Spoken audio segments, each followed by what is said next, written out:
Queridos hermanos, iniciamos la lección divina de este día sábado 23 de diciembre, sábado de la tercera semana de Adviento. Por la señal de la Santa Cruz de nuestros enemigos, líbranos, Señor Dios nuestro, en el nombre del Padre, y del Hijo, y del Espíritu Santo. Amén. Señor mío y Dios mío, creo firmemente que estás aquí, que me ves, que me oyes. Te adoro con profunda reverencia. Te pido perdón de mis pecados y gracia para hacer con fruto este tiempo de lección divina. Madre mía Inmaculada, San José, mi Padre y Señor, Ángel de mi guarda, interceded por mí. En este día, sábado ya, cuando falta un día para celebrar la Natividad de nuestro Señor, leemos en la primera lectura el libro del profeta Malaquías, capítulo 3, versículos 1 al 4 y 23 al 24. Esto dice el Señor: He aquí que yo envío a mi mensajero. Él preparará el camino delante de mí. De improviso entrará en el santuario el Señor, a quien ustedes buscan, el mensajero de la alianza, a quien ustedes desean. Miren, ya va entrando, dice el Señor de los ejércitos. ¿Quién podrá soportar el día de su venida? ¿Quién quedará en pie cuando aparezca?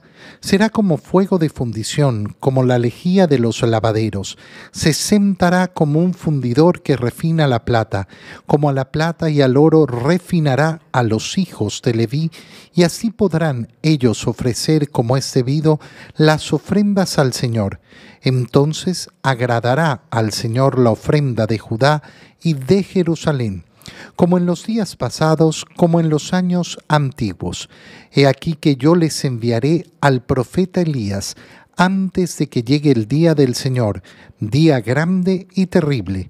Él reconciliará a los padres con los hijos y a los hijos con los padres, para que no tenga yo que venir a destruir la tierra. Palabra de Dios.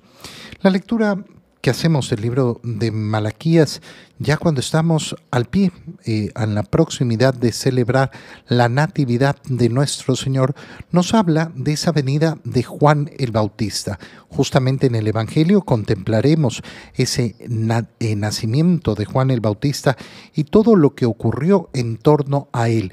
Y las palabras de Malaquías, vistas efectivamente a la luz de lo que conocemos en el Evangelio, cobran esa fuerza y ese dramatismo tremendos. Fíjate cómo empieza.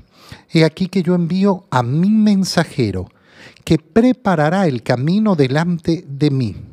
Es decir, no es el Mesías, no es el Salvador, es aquel que tiene que preparar el camino para la venida del Salvador. De improviso entrará en el santuario del Señor, a quien ustedes buscan, el mensajero de la alianza, a quienes ustedes desean. Vendrá entonces de improviso al que buscan, a ese mensajero de la alianza. No está hablando de aquel todavía que es el Salvador, que es el que constituye la alianza, sino el mensajero de la alianza. Ya va entrando, dice el Señor de los ejércitos, es decir, la venida de Juan, ¿cómo se va a producir? De improviso. Y de improviso entrará en el santuario del Señor. Es sumamente significativo que por eso el cumplimiento de esta profecía inicie con el anuncio a Zacarías que ya hemos conocido. Y hemos visto cómo Zacarías estaba en el santuario del Señor. Y veremos cómo Juan, después de nacido, es llevado también al templo para presentárselo al Señor. Y cómo ha sucedido todo, de improviso, sin que nadie lo esperara. ¿Quién podrá soportar el día de su venida? ¿Quién quedará en pie cuando aparezca? ¿Por qué dice estas palabras? Porque Juan va a predicar la verdad. No significa que va a entrar a arrasar con las personas. No es de eso de lo que se está hablando. De lo que se está hablando es de algo mucho más concreto y mucho más maravilloso. Quiere decir que la verdad no puede dejar a nadie en pie, porque se podrá se podrá decir cualquier cosa, se podrá tratar de defender la mentira, pero la mentira será simplemente creída en este mundo. Al final, la verdad es la que siempre triunfa. Juan predica la verdad. Predica la verdad respecto a la conversión, pero predica la verdad respecto a la venida de Cristo al señalar al Cordero de Dios. Y por tanto, nadie podrá soportar aquel día, nadie quedará en pie cuando aparezca. Será como fuego de fundición, y comienza a usar esta imagen preciosa, como la lejía de los lavanderos. ¿Qué quiere decir esto? Fuego de fundición. El fuego siempre es una imagen de purificación, pero además se refuerza todavía más con la imagen de la lejía que usan los lavanderos. Es decir, ¿a qué se va a dedicar ese mensajero? A purificar, a limpiar, a efectivamente preparar el alma para recibir al Mesías. Se sentará como un fundidor que refina la plata, como la plata y el oro. Refinará a los hijos de Leví. ¿Quiénes son los hijos de Leví? Los hijos de Leví son los encargados del sacerdocio en la antigua alianza. Por tanto, a lo que se está refiriendo es a una purificación del modo ritual, del culto que se realiza. Va a ser purificado el culto de la antigua alianza. Y por eso es que nosotros no podemos volver atrás. No podemos volver atrás pretendiendo que vivimos en la antigua alianza. No, vivimos en la nueva alianza y por eso celebramos el culto de la nueva alianza que está basado en el sacrificio de Cristo en la cruz. Es decir, se purifica a los hijos de Leví. ¿Para qué? Para que puedan ofrecer como es debido las ofrendas al Señor. La ofrenda de Judá y de Jerusalén, como en los días pasados, como en los años antiguos. Es decir, se habla de una reconstitución, de lo antiguo para poder efectivamente llegar a donde se tiene a donde se tiene que llegar. Y continúa todavía la lectura de Malaquías diciéndonos mucho más. He aquí que yo les enviaré al profeta Elías. Recuerda que ya esta idea la habíamos visto en el Evangelio. Al Señor le preguntan los discípulos, ¿por qué los escribas, es decir, aquellos conocedores de las Escrituras, dicen que antes tenía que venir Elías? ¿Antes de quién? Antes del Mesías, antes del Salvador. Y efectivamente era la profecía y la volvemos a leer aquí en Malaquías. Yo les enviaré al profeta Elías. ¿Y qué es lo que ha dicho Jesús? Ya vino. ¿Por qué? Porque esa profecía se ha cumplido con la persona de Juan el Bautista. Antes de que llegue el Señor, entonces efectivamente tendrá que venir el profeta Elías. Pero ahora habla de ese día grande y terrible, el día en que llegue el Señor, antes de que llegue el día del Señor, día grande y terrible. Y uno dice, ¿por qué se habla de un día grande y terrible? Un día grande y terrible que empieza con la Anunciación, que empieza en el momento en que el Verbo de Dios se ha encarnado y que termina en el último día. Nosotros a veces pensamos que el último día es un día que vendrá, pero el último día ha empezado con la venida de nuestro Señor. Es decir, ha empezado en el momento de la encarnación. No es simplemente un día que vendrá, sino un día que concluirá. Es el gran día del Señor. Día grande porque Dios se ha hecho hombre. Día terrible porque todos aquellos que no acepten al Señor serán juzgados de acuerdo a esa no aceptación del Señor. ¿Qué hará ese profeta? ¿Qué hará ese enviado? ¿Qué hará ese Elías? Él reconciliará a los padres con los hijos y a los hijos con los padres. Fíjate qué hermosa es la imagen que se nos presenta entonces, porque es la imagen de la unificación de la familia. La unificación profunda y verdadera que debe haber en el corazón de aquel que quiere vivir verdaderamente la entrega al Señor. En el Evangelio, leemos el Evangelio de San Lucas, capítulo 1, versículos 57 al 66. Por aquellos días le llegó a Isabel la hora de dar a luz, y tuvo un hijo. Cuando sus vecinos y parientes se enteraron de que el Señor le había manifestado tan grande misericordia, se regocijaron con ella. A los 8 días fueron a circuncidar al niño y le querían poner Zacarías como su padre. Pero la madre se opuso, diciéndoles: no, su nombre será Juan. Ellos le decían: pero si ninguno de tus parientes se llama así. Entonces le preguntaron por señas al padre cómo quería que se llamara el niño. Él pidió una tablilla y escribió: Juan es su nombre. Todos se quedaron extrañados. En ese momento a Zacarías se le soltó la lengua, recobró el habla y empezó a bendecir a Dios. Un sentimiento de temor se apoderó de los vecinos y en toda la región montañosa de Judea se comentaba este suceso. ¿Cuántos se enteraban de ello? Se preguntaban impresionados: ¿qué va a ser de este niño? Esto lo decían porque realmente la mano de Dios estaba con él. Leemos hoy día, que ya estamos a un día de celebrar la Natividad de nuestro Señor, la Natividad de Juan el Bautista. Qué importante recordar la cronología de lo que nos va contando el Evangelio de San Lucas. Después de la breve introducción, que es preciosa en el Evangelio de San Lucas, nos ha contado la anunciación a Zacarías. Este ha pedido seguridad para poder estar tranquilo, para poder estar seguro de que lo que le decía el ángel se cumpliría, y por eso ha quedado mudo. Su esposa Isabel ha quedado embarazada y se ha ocultado por 5 meses. Al 6º mes, el ángel Gabriel fue enviado a María a Nazaret. Le ha anunciado el nacimiento del Salvador. Después de esa anunciación vemos a María presurosa ir a la casa de Isabel en la región montañosa de Judea. Se produce esa escena preciosa de la anunciación, de la visitación de María a Isabel, que termina diciéndonos que María permaneció con su prima cerca de 3 meses, los 6 meses de embarazo más 3 meses para completar ese tiempo de embarazo. Y entonces le llega a Isabel la hora de dar a luz, y eso es lo que estamos leyendo el día de hoy. Y tuvo un hijo.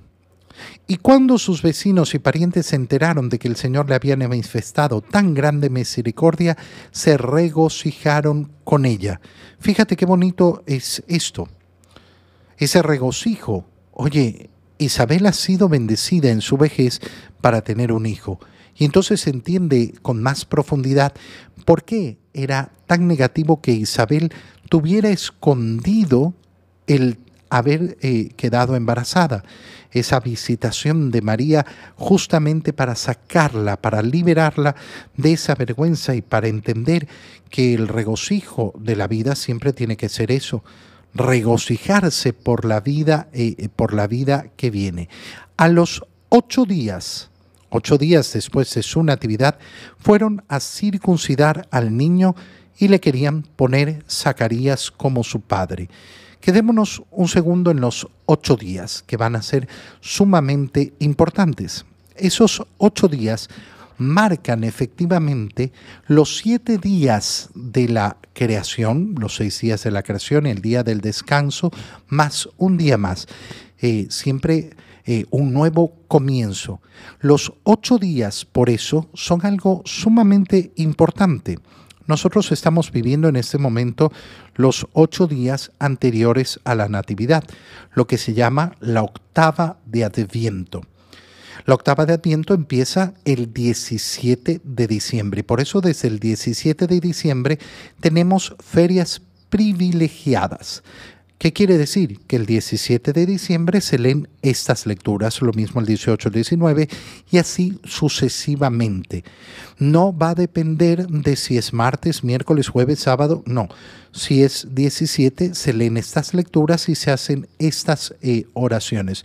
Son días privilegiados independiente del día en que caigan en la semana. Qué importante darnos cuenta además que este año estamos llegando hoy día, sábado de la tercera semana, feria privilegiada del 23 de diciembre. Mañana celebramos el cuarto domingo de Adviento. No, mañana celebramos Navidad. No, mañana celebramos el cuarto domingo de Adviento.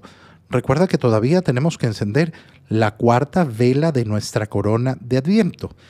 Y por eso tenemos que revisar bien los horarios de la Santa Misa para asistir al precepto dominical, cumplir con la misa del cuarto domingo de Adviento y después, ya en la tarde, noche, empezaremos la celebración de la solemnidad de la Natividad. Y podemos ir a misa, ya sea el 24 en la tarde-noche o el 25. A veces hay personas que se confunden tanto. Ay, es que si yo fui a misa en la noche del 24, entonces tengo que ir a misa el 25. Este año tenemos que ir a misa el 24 para cumplir con el precepto del cuarto domingo de Adviento y tenemos que ir a misa de Navidad, porque se han pegado los dos preceptos, el del domingo y el de la Natividad de nuestro Señor. Una vez que celebremos la Natividad, iniciaremos otra octava, ya no una octava de cuenta regresiva como la que hemos estado viviendo en estos días, sino la octava de Navidad. Los 8 días primeros del tiempo de Navidad que concluyen con la celebración el 1 de enero de la solemnidad de María, Madre de Dios. Y entonces, estos 8 días están marcados y cómo los vemos presentes en la Escritura. Fíjate cómo a los 8 días, tal y como estaba establecido en la ley, fueron a circuncidar al niño y a imponerle el nombre. Querían llamarlo Zacarías, pero su madre se opone. ¿Por qué? Porque su nombre es Juan. ¿Y qué responden? ¿Qué responden los que están ahí? ¿Qué responde la gente? Pero si ninguno de tus parientes se llama así.